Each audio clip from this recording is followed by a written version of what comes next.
This is the 6th lecture of Indian contract act. ये आपका Indian contract act का 6th lecture है। इससे प्रीवियस लेक्चर्स में हमने इंडियन कॉन्ट्रैक्ट एक्ट के तो बहुत ही इम्पॉर्टेंट टॉपिक्स ऑलरेडी कवर कर लिए हैं। हमने सबसे पहले स्टार्ट किया था हिस्टोरिकल बैकग्राउंड से, देन हमने बहुत इम्पॉर्टेंट डेफिनेशन क्लॉज किया था, जिसमें क्लॉज ए से लेके क्लॉज जे तक section 2 of Indian contract act हमने सारी डेफिनेशंस देखी थी।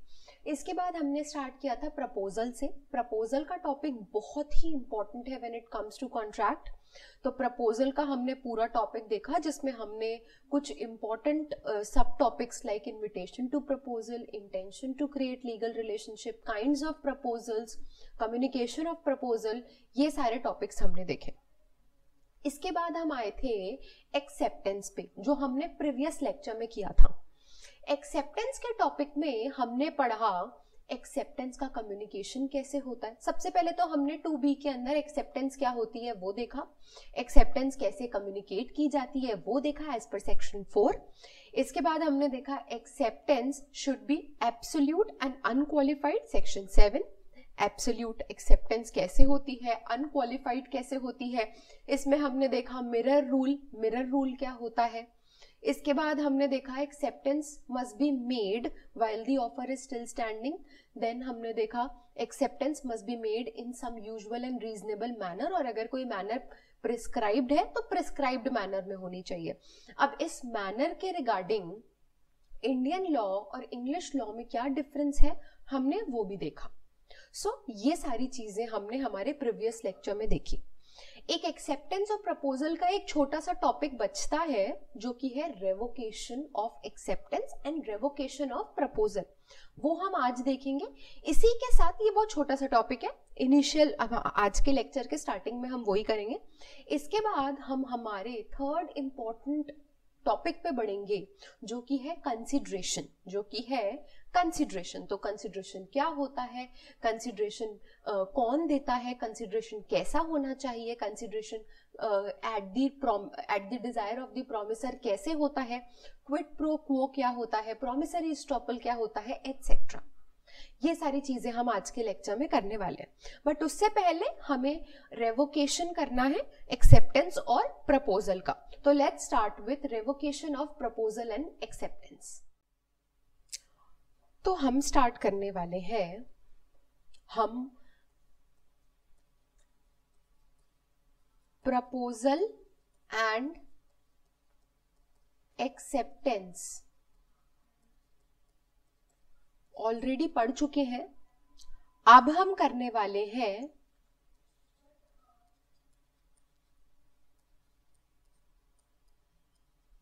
Revocation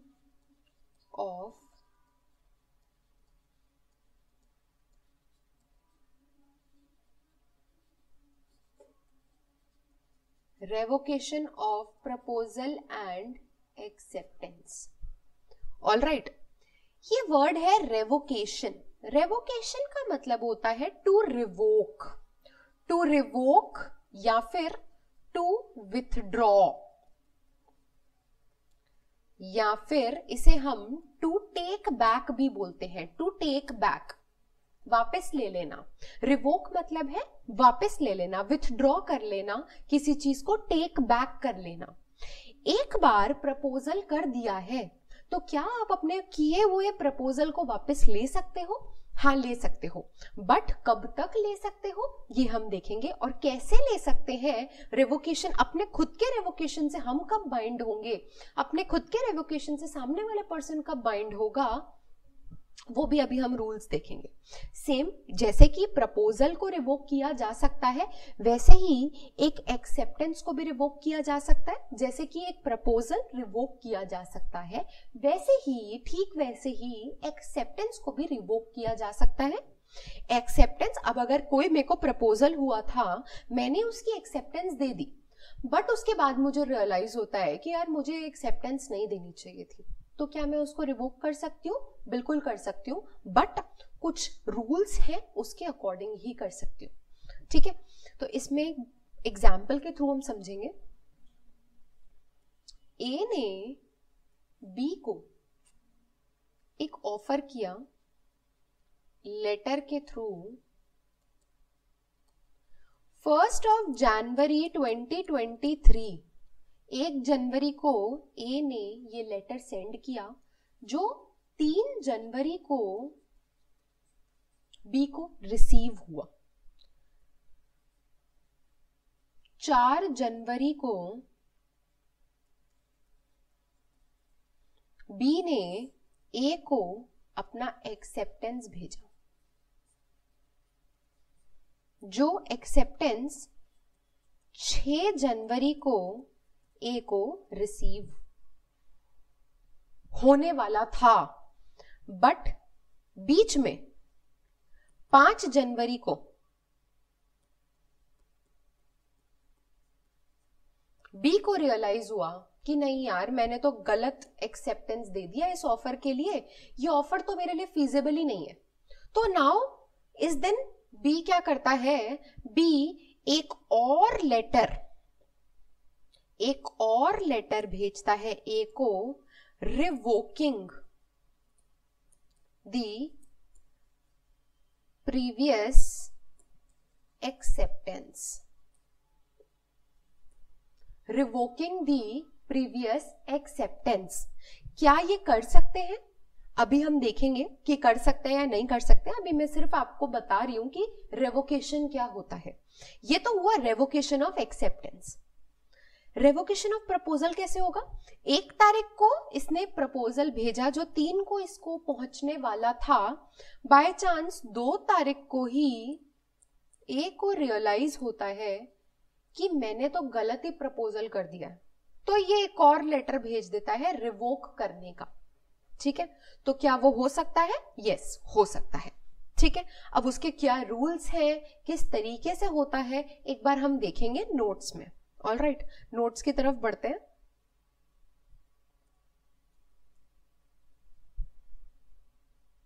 okay,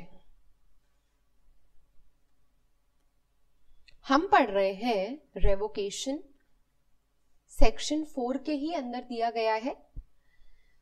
so the communication of revocation, अब रेवोकेशन चाहे प्रपोजल का हो चाहे एक्सेप्टेंस का हो, रूल दोनों में सेम ही लगेगा।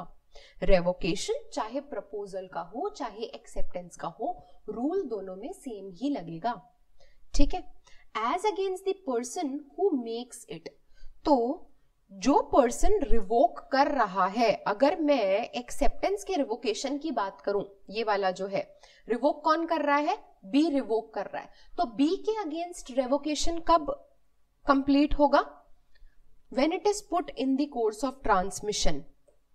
5 तारीख को बी ने ये डिसाइड किया कि नहीं, मैंने तो गलत ही एक्सेप्ट कर लिया, मुझे तो इसको रिवोक करना है। 5 की 5 को एक रेवोकेशन का लेटर लिख के पोस्ट बॉक्स में डाल देता है। तो 5th को जब बी ने अपना रेवोकेशन लेटर बॉक्स में डाला, उस दिन the communication of revocation as against B who makes it is complete.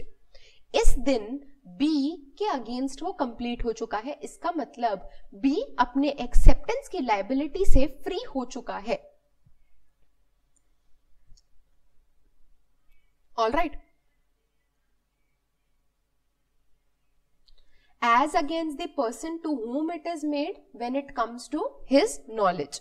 और अगर हम इसी की बात करें तो as against the person to whom is made किसको किया गया है? ए को। तो ए के अगेंस्ट रेवोकेशन का कम्युनिकेशन कब कंप्लीट होगा? जिस दिन वो ए की नॉलेज में आता है। मतलब ये 5 तारीख को भेजा हुआ लेटर ए को 7 तारीख को मिलता है, तो 7th को माना जाएगा कि ए की नॉलेज में रेवोकेशन आया। That means the communication of revocation as against A is complete on 7th। जो कर रहा है रेवोकेशन उसके अगेंस्ट तब कंप्लीट होगा जब वो कोर्स ऑफ ट्रांसमिशन में डालेगा। जिसको किया जा रहा है उसके अगेंस्ट रेवोकेशन का कम्युनिकेशन कब कंप्लीट होगा? जब उस पर्सन की नॉलेज में आता है। ये मैंने आपको एक्सेप्टेंस के पॉइंट ऑफ व्यू से समझाया है, सेम प्रपोजल के पॉइंट ऑफ व्यू से होगा। कैसे होगा? अगर हम देखें as against the person who makes the revocation of proposal, यहाँ पे रेवोक कौन कर रहा है अपना प्रपोजल? ए। किस दिन कर रहा है? 2 तारीख को ही ये लेटर लिख के लेटर बॉक्स में डालता है। तो ए के अगेंस्ट कब कंप्लीट हो रहा है रेवोकेशन का कम्युनिकेशन? 2 तारीख को। And as against the person to whom it is made, किसको कर रहा है रिवोक? ए बी को कर रहा है। 2 तारीख को किया हुआ लेटर बी को 4 तारीख को मिलता है।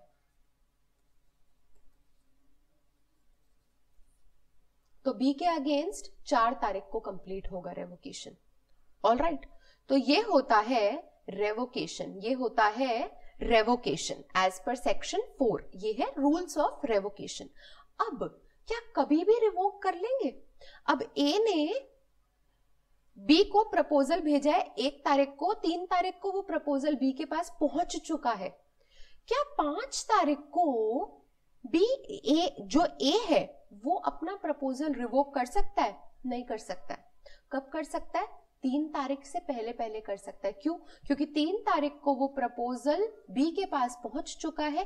That means the communication is done. तो क्या एक बार पहुंचने के बाद अब 5 तारीख को वो अपना प्रपोजल रिवोक कर सकता है? नहीं कर सकता है। ये बात कहां लिखी है? सेक्शन 5 में लिखी है। जल्दी से हम सेक्शन 5 पे आएंगे। अच्छा, इससे पहले हम एक इलास्ट्रेशन देखेंगे। A revokes his proposal by telegram. A अपना प्रपोजल रिवोक करता है टेलीग्राम के फॉर्म में। Alright, the revocation is complete as against A when the telegram is dispatched. As against A, the person who makes it, किस दिन उसके against complete होता है? जिस दिन वो कोर्स ऑफ ट्रांसमिशन में डालता है। जिस दिन उसका टेलीग्राम डिस्पैच हुआ है उसके अगेंस्ट उस दिन कंप्लीट हो चुका है। It is complete as against B, as against B when B received it. तो against whom the revocation is made, उसके अगेंस्ट कब कंप्लीट होगा? जब उस पर्सन को वो रिसीव होगा, जब उसकी वो नॉलेज में आ जाए। ठीक है। B revokes his acceptance by telegram. तो B's revocation is complete as against B himself when the telegram is dispatched. वही चीज पहले प्रपोजल के पॉइंट ऑफ व्यू से बताई, अब ये इसी को एक्सेप्टेंस के पॉइंट ऑफ व्यू से बता रहे हैं। And as against A when it reaches him, when it reaches him. वही सेम चीज जो मैंने आपको डायग्राम फॉर्म में समझाई, इन्होंने इलस्ट्रेशन फॉर्म में लिखी।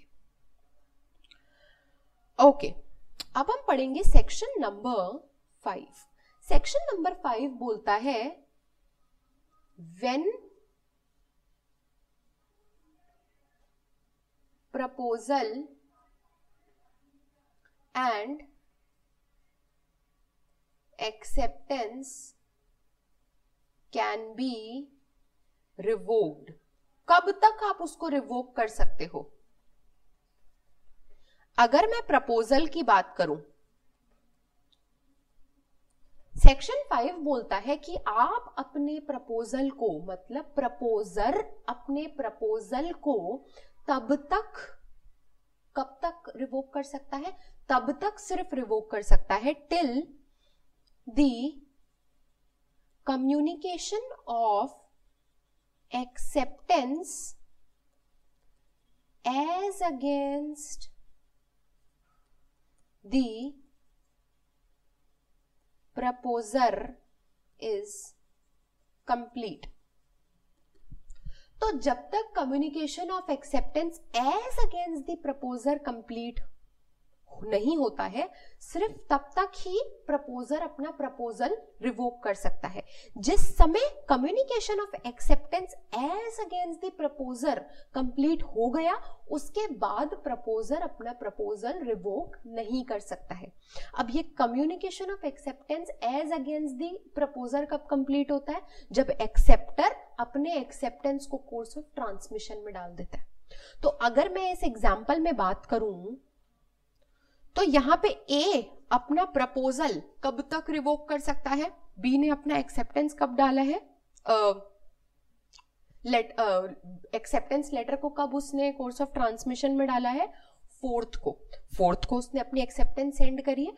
तो 4 तारीख से पहले पहले तक A can revoke his proposal, but 4th के बाद 4 तारीख के बाद A अपना प्रपोजल रिवोक नहीं कर सकता है. ठीक है. अब अगर मैं बात करती हूं कि एक्सेप्टेंस को कब तक रिवोक कर सकते हैं हम, it can be revoked till the communication of acceptance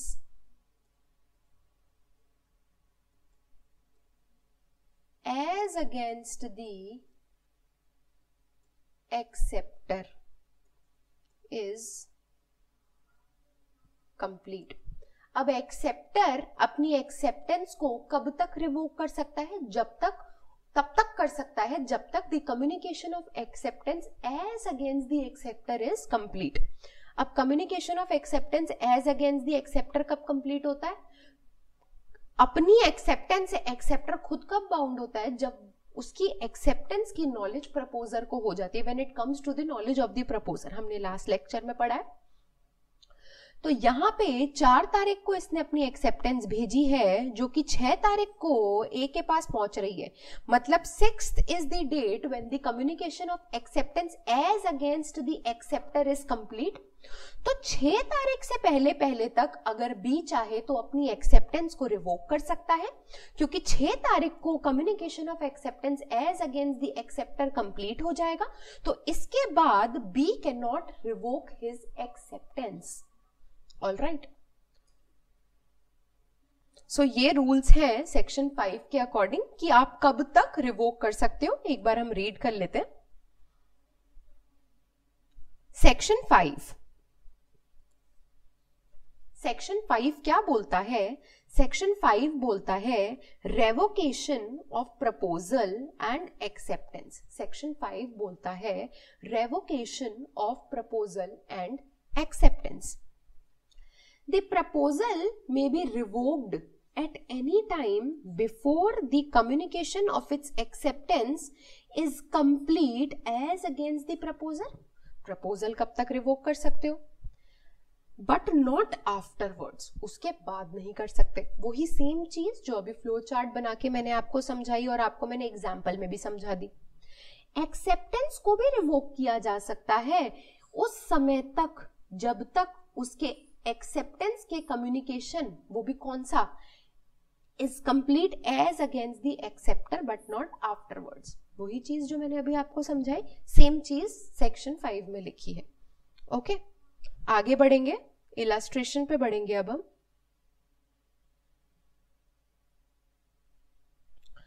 A proposes by a letter sent by post to sell his house to B. A B को अपना घर बेचने का प्रपोजल भेजता है लेटर के फॉर्म में.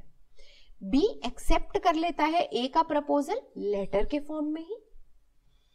ए अपना प्रपोजल रिवोक कर सकता है उस टाइम तक जब तक बी अपना लेटर ऑफ एक्सेप्टेंस पोस्ट नहीं कर देता है. उसके बाद नहीं कर सकता है ए अपना प्रपोजल रिवोक. और बी अपनी एक्सेप्टेंस को रिवोक कर सकता है उस टाइम तक जब तक वो लेटर जो है वो ए तक नहीं पहुंच जाता है. एक बार वो लेटर ए तक पहुंच गया, एक्सेप्टेंस का लेटर, उसके बाद बी अपनी एक्सेप्टेंस को रिवोक नहीं कर सकता है. सेम चीज जो मैंने अभी आपको समझाई, मैंने आपको प्रॉपर डेट्स के साथ समझाई है ताकि आपको बेटर तरीके से समझ आए. ये वही चीज है. ठीक है. ओके, थोड़ा सा ये टेक्निकल टॉपिक है, आई कैन अंडरस्टैंड. ये थोड़ा सा टेक्निकल टॉपिक है. क्यों? क्योंकि इसमें रूल्स हैं, इसमें कहीं पे लॉजिक नहीं दिया है, इसमें सिर्फ रूल्स दिए हैं. और ये थोड़ा सा एज अगेंस्ट दी वाली जो चीज है, ये थोड़ी सी कंफ्यूजिंग हो सकती है. बट जब आप इसको डायग्रामेटिक फॉर्म में समझते हो तो आप पूरा कनेक्ट कर लेते हो. इसीलिए मैंने आपको डायग्राम एग्जाम्पल के फॉर्म में समझाया है. तो अब आपको ये चीज अच्छे से समझ आ जाएगी. ये ऐसे पैराग्राफ में पढ़ना थोड़ा सा टेक्निकल हो जाता है, कंफ्यूजन हो जाता है, बट अब डायग्रामेटिक फॉर्म में आप इसको बहुत इजीली कर सकते हो. So this is very easy. आपको मैंने समझा दिया है. आप जब इसका बेरैक पढ़ेंगे, कुछ MCQ सॉल्व करेंगे, तो it will be more easier for you. आगे बढ़ते हैं. सेक्शन 6 में जाते हैं। अब रेवोकेशन मैंने बताया आपको कि रेवोकेशन कब कर सकते हैं, रेवोकेशन कौन कर सकता है, कैसे कर सकते हैं। अब हमें देखना है रेवोकेशन एक्चुअली किया कैसे जाएगा, कैसे रिवोक करेंगे। Revocation how made. A proposal is revoked by communication of notice of revocation by the proposer to the other party। जिस प्रपोजर ने अपना प्रपोजल दिया है वो नोटिस के फॉर्म में एक नोटिस देके रेवोक कर सकता है अपना proposal. by lapse of time prescribed in the proposal for acceptance। Proposal के अंदर लिखा था कि आपको 1 हफ्ते के अंदर अंदर एक्सेप्टेंस देनी है। अब 1 हफ्ते के बाद क्या होगा, आपका प्रपोजल लैप्स हो जाएगा, अपने आप ऑटोमेटिक रिवोकेशन हो जाएगा। If no time is prescribed तो रीजनेबल टाइम के बाद बिना कम्युनिकेशन ऑफ एक्सेप्टेंस के वो लैप्स हो जाएगा। Failure of the acceptor to fulfil any condition precedent. अगर उस प्रपोजल के अंदर लिखा था कि एक्सेप्ट करने से पहले आपको एक कंडीशन फुलफिल करनी है, एक्सेप्टर अगर वो कंडीशन फुलफिल नहीं कर पाता है तो भी वो ऑटोमेटिकली लैप्स हो जाएगा प्रपोजल आपका, ठीक है। By the death insanity of the proposer. अब अगर प्रपोजर की ही डेथ हो जाए या प्रपोजर अनसाउंड माइंड का हो जाए, if the fact of death or insanity comes to the knowledge of the acceptor before acceptance, और ये बात एक्सेप्टर को एक्सेप्टेंस देने से पहले पता लग चुकी है, तो फिर वो क्यों एक्सेप्ट करेगा जब पता है कि जिसने प्रपोजल दिया है अगर उसकी डेथ हो जाती है तो क्या आप उसका प्रपोजल एक्सेप्ट करोगे? नो। तो ये भी ऑटोमेटिक रेवोकेशन होता है। ऑलराइट, तो ये था आपका पूरा का पूरा revocation of proposal and acceptance का टॉपिक, जो हमने नहीं किया था प्रीवियस लेक्चर में, वो आज हमने किया है। ओके, तो रेवोकेशन कैसे होता है, रेवोकेशन कब तक कर सकते हो आप, रेवोकेशन के क्या रूल्स होते हैं, कब रेवोकेशन का कम्युनिकेशन कंप्लीट होता है, सारी चीजें हमने देखी अलोंग विद इलस्ट्रेशंस एंड मेरा वाला एग्जाम्पल। इसमें मैंने आपको सारी चीजें समझा दी। तो इसके साथ अब ऑफिशियली हमारा प्रपोजल और एक्सेप्टेंस का टॉपिक फाइनली खत्म होता है। अब हम हमारे नए टॉपिक पे बढ़ेंगे। इससे पहले मैं आपको एक चीज रिकैप करवा देती हूँ। हमने क्या पढ़ा था, किसी भी कॉन्ट्रैक्ट फॉर्मेशन का सबसे पहली स्टेज क्या होती है, प्रपोजल, इसके बाद आता है एक्सेप्टेंस। जब प्रपोजल एक्सेप्ट हो जाता है तो एक प्रॉमिस बन जाता है। जब उस प्रॉमिस के अंदर हम कंसीडरेशन ऐड करते हैं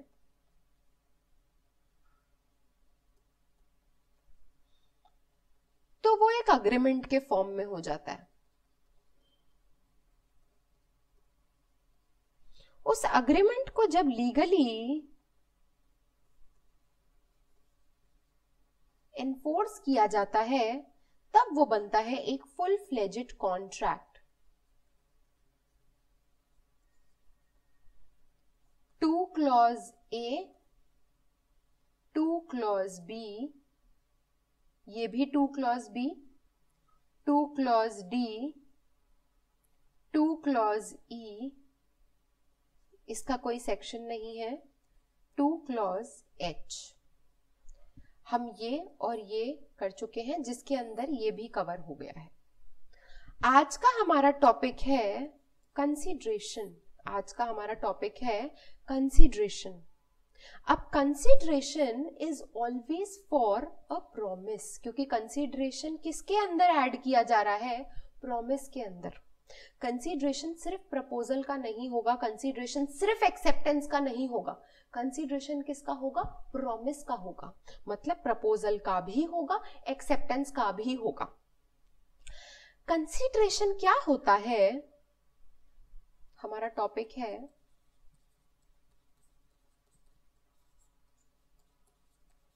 कंसीडरेशन। कंसीडरेशन का मतलब क्या होता है,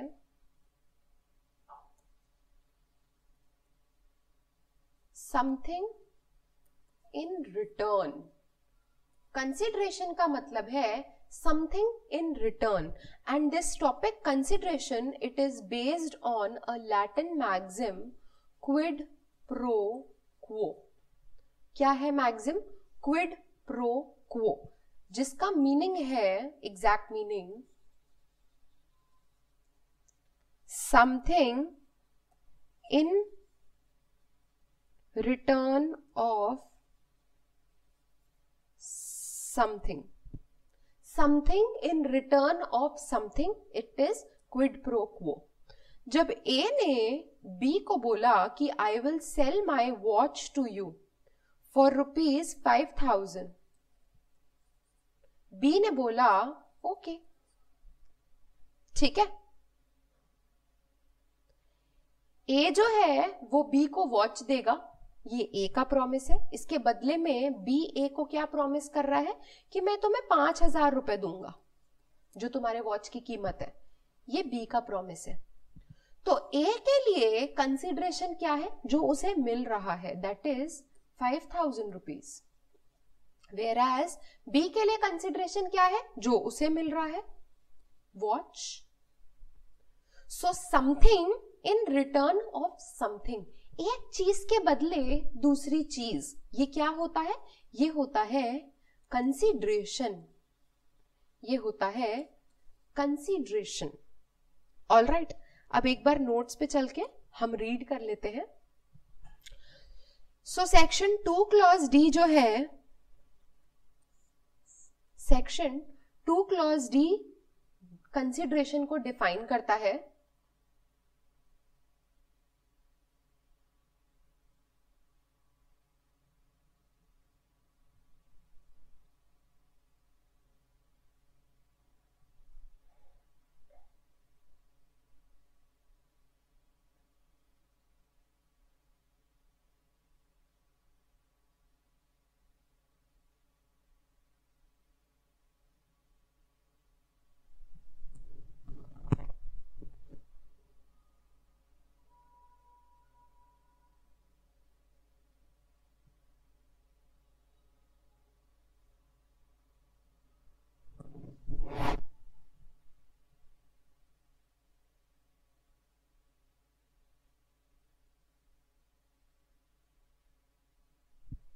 सो सेक्शन 2 क्लॉज डी जो है वो कंसीडरेशन को डिफाइन करता है. सेक्शन 2 क्लॉज डी के अंदर कंसीडरेशन की डेफिनेशन दी गई है. Let's read. When at the desire of the promisor, ये इसका कीवर्ड नंबर 1 है. At the desire of the promisor, the promisee or any other person, keyword number 2. जब प्रोमिसर के डिजायर पे, प्रोमिसर की मर्जी पे प्रोमिसी या कोई दूसरा person does or abstained from doing, has done sorry, or does or abstains from doing, promises to do or abstain from doing something. Such act or abstinence or promise is called consideration for a promise. यहाँ पे consideration किसके लिए है, promise के लिए है. क्यों? क्योंकि मैंने आपको बताया कि कंसीडरेशन से पहले आता है प्रॉमिस. कंसीडरेशन हमेशा किस में ऐड किया जाएगा, प्रॉमिस में ऐड किया जाएगा. इसीलिए कंसीडरेशन प्रॉमिस के लिए होता है, और प्रॉमिस के अंदर एक्सेप्टर और प्रपोजर दोनों होते हैं. इसीलिए कंसीडरेशन दोनों पार्टीज के लिए होगा. एक पार्टी के लिए जो दूसरी पार्टी दे रही है वो कंसीडरेशन होगा, दूसरी पार्टी के लिए जो पहली पार्टी दे रही है वो कंसीडरेशन होगा. क्यों? क्योंकि कंसीडरेशन हमेशा प्रॉमिस के लिए होता है, हमेशा उसमें दोनों पार्टीज इन्वॉल्व होती हैं. किसी एक पार्टी के लिए कंसीडरेशन कभी नहीं हो सकता है. ऑलराइट, इसीलिए बोलते हैं consideration for a promise. Okay, read कर लेते हैं एक बार आगे. Section 2 clause D defines what is consideration for a promise, while this section defines consideration, the requirement of consideration as an essential element of a contract is mentioned only in section 25. section 25 पढ़ेंगे हम हमारे next lecture के अंदर. section 25 बोलता है an agreement without consideration is void. क्यों? क्यों? क्योंकि ये जो हमने फ्लो चार्ट देखा है इसमें प्रॉमिस में कंसीडरेशन ऐड करते हैं तो क्या बनता है? अग्रीमेंट बनता है। तो अग्रीमेंट सिर्फ तभी बनेगा जब आप किसी प्रॉमिस में कंसीडरेशन ऐड करोगे। जिस प्रॉमिस में कंसीडरेशन ऐड ही नहीं हुई तो क्या एक अग्रीमेंट बन सकता है? नहीं, ऐसा अग्रीमेंट वॉइड होगा, वैलिड नहीं होगा। क्योंकि अगर एक पूरा का पूरा स्टेप ही मिस हो गया तो क्या आप सीधा इसके ऊपर आ सकते हो? No, you have to add consideration, तभी वो अग्रीमेंट वैलिड होगा, वैलिड कॉन्ट्रैक्ट बन पाएगा। ऑल राइट, तो इसीलिए बोला गया है कि सेक्शन 25 में an agreement without consideration is void, an agreement without consideration is void, which renders the agreement without consideration void, subject to the exceptions therein. इस सेक्शन के अंदर इस बात के कई सारे एक्सेप्शंस हैं, ये हम हमारे नेक्स्ट लेक्चर में करेंगे। The requirement of consideration is in the common law system. The continental system does not require consideration as an element of contract. The purpose, अब consideration add करने के पीछे क्या purpose है? consideration add करने के पीछे का purpose है to limit the freedom of the individual so that they may only be binding legal promises. It ensures that the parties enter into the contract after deliberation and not on impulse. Consideration add करने के पीछे एक binding nature होता है। Consideration add करने के वजह से क्या होता है कि पार्टीज हमेशा सोच समझ के अग्रीमेंट में एंटर होगी और सिर्फ ऐसे ही नहीं हो जाएगी, क्योंकि जब कहीं पे कोई वैल्यू ऐड हो जाती है, कुछ लेन देन ऐड हो जाता है, तब जाके आप सीरियस होते हो। ऑलराइट, तो यही इसका पर्पस है। Okay, consideration is quid pro quo for a promise, something in return of something. Consideration always for a promise and not for a contract. हमेशा promise के लिए होती है, contract के लिए नहीं, क्योंकि बिना consideration के ना agreement बनेगा और agreement को जब तक आप legally enforce नहीं करोगे तब तक contract नहीं बनेगा। तो सीधा contract के लिए नहीं हो सकती है, पहले promise है तो promise के लिए होती है। For a consideration, something of value must be given. This can be the benefit to the promiser or some detriment to the promisee. अब क्या ऐसा जरूरी है कि कुछ पैसे वाली मॉनेटरी वैल्यू होगी तभी वो कंसीडरेशन कहलाएगी? नो, कंसीडरेशन कुछ भी हो सकती है, कंसीडरेशन कुछ भी हो सकती है जिसकी वैल्यू किसको है? जिसे वो मिल रही है उसे है। फॉर एग्जाम्पल, एक फादर है, वो अपने सन से कहता है कि अगर तुम घर जल्दी आओगे तो मैं तुम्हारी पॉकेट मनी को डबल कर दूंगा। सन ने बोला ओके। अब फादर के लिए कंसीडरेशन क्या है? सन का जल्दी आना, और सन के लिए जल्दी आने का कंसीडरेशन क्या है? पॉकेट मनी डबल होना। क्या ये दोनों चीजें मॉनेटरी टर्म्स में है? नहीं। क्या ये दोनों चीजें वैलिड कंसीडरेशन ईच अदर है? Yes, something in return of something. तो जरूरी नहीं है कि मॉनेटरी फैक्टर हो, कोई भी ऐसी चीज, कोई भी बेनिफिट, उसे हम कंसीडरेशन बोल सकते हैं, but it should be at the desire of the promiser. At the desire of the promiser का क्या मतलब है कि promiser, यहां promiser कौन है? F के लिए F promiser है, ठीक है। F जब promise कर रहा है कि मैं तुम्हारी पॉकेट मनी डबल कर दूंगा, S को promise कर रहा है, तो promiser कौन है? जो promise करता है। promisee कौन है? जिसे promise किया जाता है। तो F के promise में और S के promise में It is at the desire of the promiser. सन जल्दी आ रहा है, किसके डिजायर पे? अपने पापा के डिजायर पे, F प्रोमिसर के डिजायर पे। और S को डबल पॉकेट मनी मिलेगी, किसके डिजायर पे? F को अपने बेटे को डबल पॉकेट मनी देनी है, किसके डिजायर पे? S के डिजायर पे, ठीक है। तो हमेशा eight the desire of the promisor होना चाहिए। ओके, आगे बढ़ेंगे। Essential elements of consideration. Essential elements of valid consideration. Essential elements of valid consideration. It should be given at the desire of the promiser. मैंने आपको बताया ये हमेशा at the desire of the promiser होनी चाहिए. इसी में हम इस पॉइंट को देखेंगे. इसमें दो केसेस हैं, कोम वर्सेस कोम एंड दुर्गा प्रसाद वर्सेस बालदेव. ये डिजायर ऑफ द प्रोमिसर क्या होता है मैं आपको केस लॉ के थ्रू समझाती हूँ. सबसे पहले हम देखते हैं कोम वर्सेस कोम.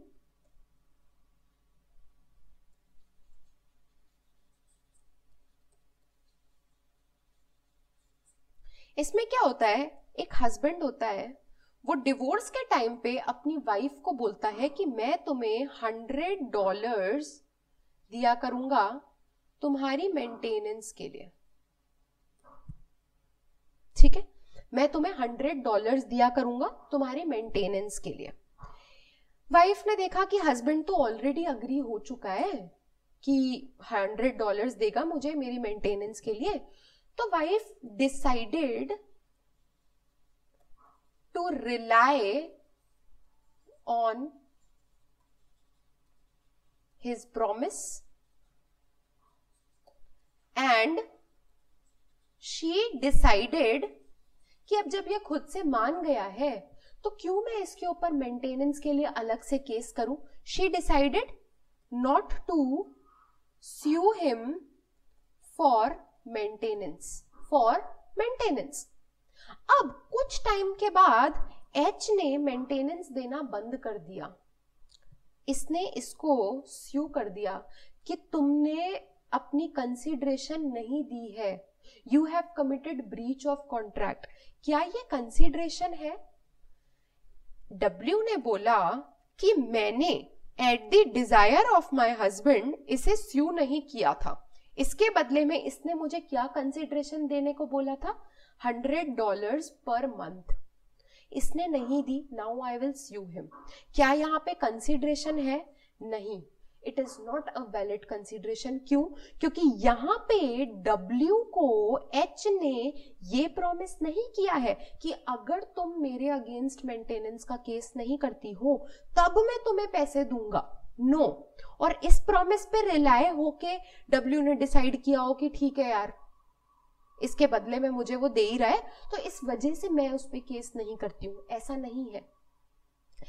एच ने जनरल प्रॉमिस किया है, डब्ल्यू ने सिर्फ उसके प्रॉमिस पे रिलाय किया है. डब्ल्यू ने इन रिटर्न उसे स्यू करने के लिए नहीं, उसे स्यू ना करने के लिए डिसाइड नहीं किया है. कंसीडरेशन इन रिटर्न होनी चाहिए, इन रिलायंस नहीं होनी चाहिए. यहां पे W ने खुद से H पे रिलाय किया है और उसको स्यू नहीं किया है. पहले H ने उसको नहीं बोला था. There was no promise from H के साइड से. H ने तो सिर्फ बोला कि I will give you maintenance of $100 per month. वो तो W ने इसके प्रॉमिस पे रिलाय करके डिसाइड किया कि I will not sue him for maintenance. It was not at the desire of the husband. Therefore it is not a valid consideration. ऐसा ही एक केस है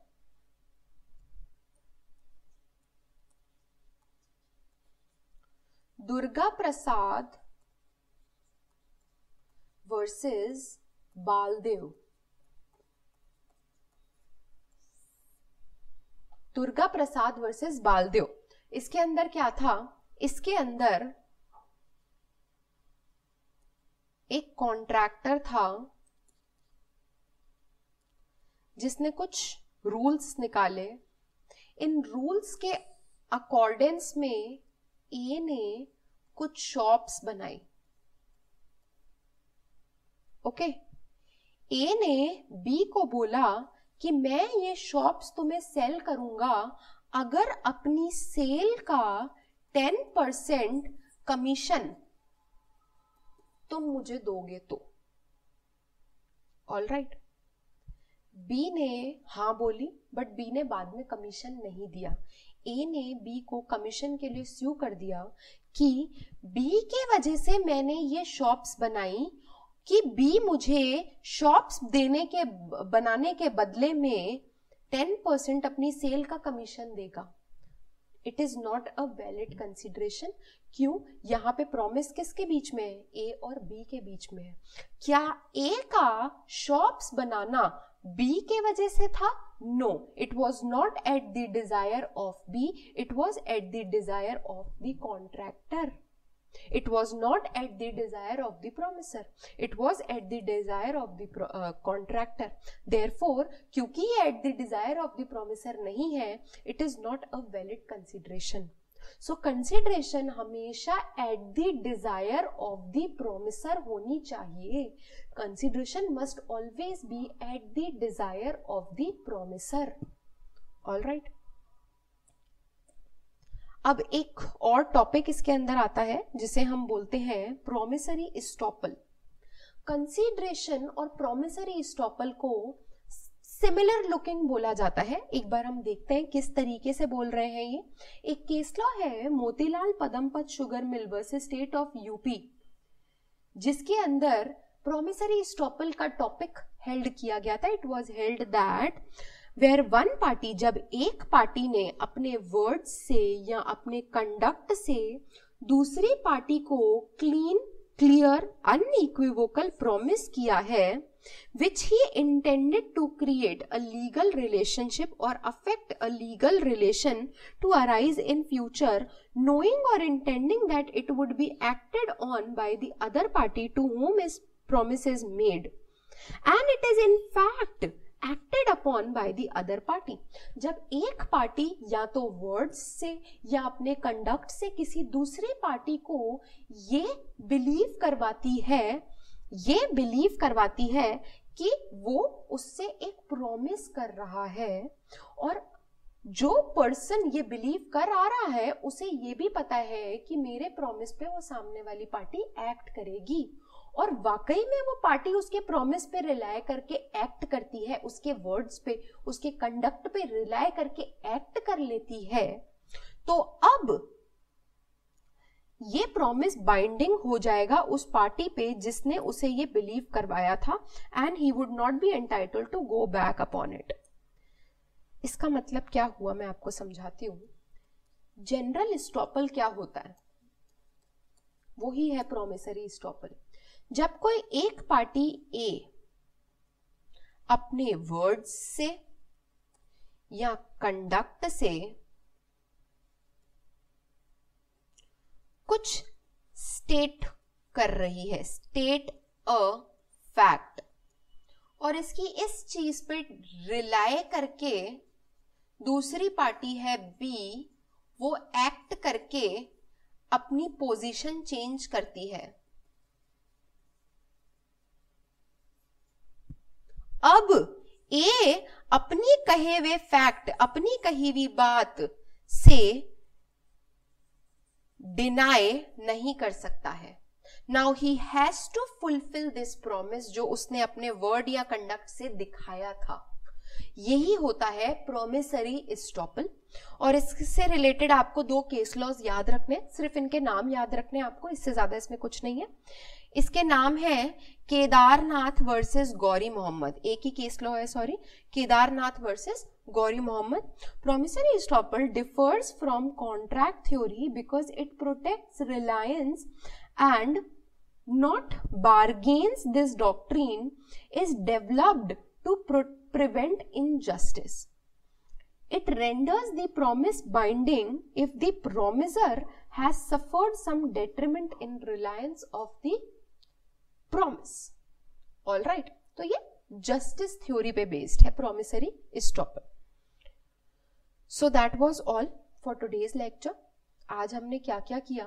सबसे पहले हमने स्टार्ट किया रेवोकेशन से. रेवोकेशन किसका? प्रपोजल का एंड एक्सेप्टेंस का. इसमें हमने रूल्स देखे जो सेक्शन 4 के अंदर है. कब रिवोक कर सकते हैं? सेक्शन 5 में लिखा है. कैसे रिवोक कर सकते हैं? सेक्शन 6 में लिखा है. ये हमने देखा. यहाँ पे हमारा रेवोकेशन का एक्सेप्टेंस प्रपोजल का टॉपिक खत्म हुआ. देन हमने एक नया टॉपिक स्टार्ट किया, कंसीडरेशन. कंसीडरेशन क्या होता है उसकी डेफिनेशन हमने देखी 2 क्लॉज डी के अंदर। इसके बाद eight the desire of the promisor का क्या मतलब होता है वो हमने देखा है। इसके बाद प्रोमिसरी एस्टॉपल क्या होता है हमने वो देखा है। तो ये आज की क्लास का जिस्ट है and which is very important for your exam. बहुत इंपॉर्टेंट टॉपिक है ये। कंसीडरेशन के अंदर छोटे छोटे 2 टॉपिक बचते हैं अभी, जैसे कि प्रिविटी का टॉपिक बचता है। इसके बाद सेक्शन 25 का टॉपिक बचता है। और हाँ, पास्ट, प्रेजेंट, फ्यूचर कंसीडरेशन ये हम हमारे नेक्स्ट क्लास में करेंगे, नेक्स्ट लेक्चर के अंदर करेंगे। आज जो मैंने आपको कराया है आपको इसे रिवाइज करके आना है, बिल्कुल वैसे ही जैसे मैं आपको हमेशा समझाती हूँ। बेयर एक्ट पढ़ेंगे आप, सेक्शन 2 क्लॉज डी पढ़ना है, सेक्शन 4 पढ़ना है, 5, 6, सेक्शन 5, सेक्शन 6, सेक्शन 25 को भी आप रीड करके आएंगे। हम इसको नेक्स्ट क्लास में लेने वाले हैं, बट बेटर होगा कि पहले आप इसको रीड करके आ जाए। सो ये आप रीड करेंगे, आप अपने क्लास नोट्स रीड करेंगे जो नोट्स मैं आपको प्रोवाइड करती हूँ। इसके बाद आपको MCQs सॉल्व करने हैं और इसमें आपको क्लास नोट्स में इलस्ट्रेशंस भी देखने हैं। इवन बेयर एक्ट के अंदर आपको इलस्ट्रेशंस देखने हैं, जिस भी सेक्शन में इलस्ट्रेशंस हैं आपको वो भी देखने हैं, पढ़ने हैं अच्छे से। ठीक है, तो ये रिवीजन का तरीका है, ये आपको एग्जैक्टली वैसे ही करना है। So that is all about today's lecture. Will meet in the next lecture. Till then have a nice day, take care, thank you so much.